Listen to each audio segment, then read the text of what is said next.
Hi everyone, my name is Aaron Pfluger. I'm with Big Picture Studios and Depaul University's Capstone project 2013.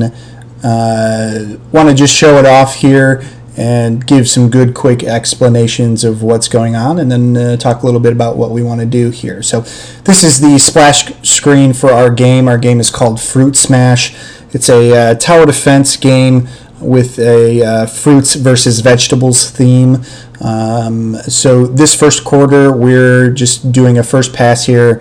I want to get a good prototype in, and the next quarter we'll work on making it fun. So again, splash screen, just a placeholder here. I'll press start and get us going.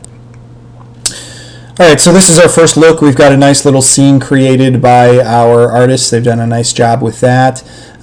We've got some placeholders for the enemies. You can see the little brown spheres moving in toward the middle here.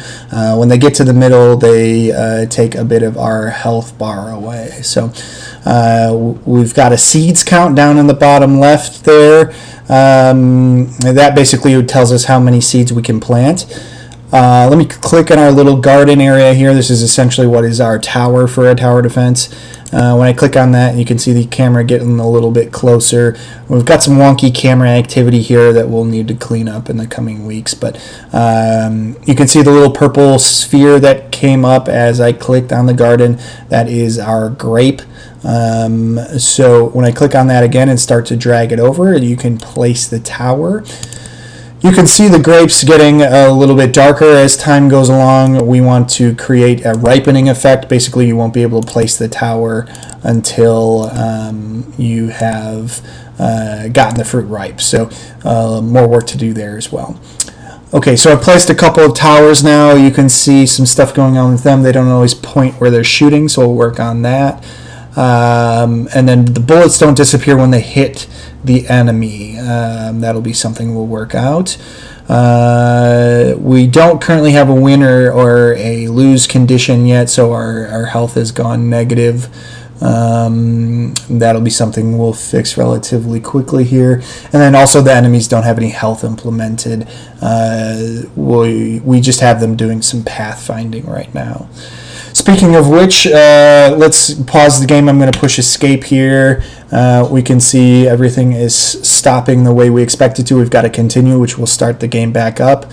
An options screen, which for now just does some debugging stuff, but there may be some graphics controls in there and maybe some sound controls eventually.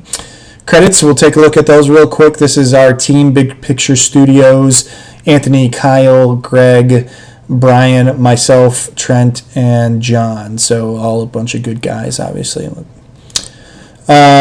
We've got the quick game button, which will obviously shut everything down, and then switch scenes button, which we want to show off our pathfinding here. So Brian did some nice work with the A-star pathfinding. All the enemies go to the middle here, and then they respawn on the outsides of the screen. All of these green maze objects have a nice little script that tell the game board where they lie so that our enemies can navigate through them. This will certainly come in handy when we're placing our towers in the actual game, as well as avoiding the environment. So some pretty cool stuff we just want to show off there. Alright, so that's all we have for the prototype here today. Like I said, in the future we'll get some nice meshes and textures on our enemies. We'll fix up some of the tower activity as well as the camera activity. And I'm sure we'll work on much more. All right, thanks. Let us know what you think about our game, and keep an eye out for future recordings.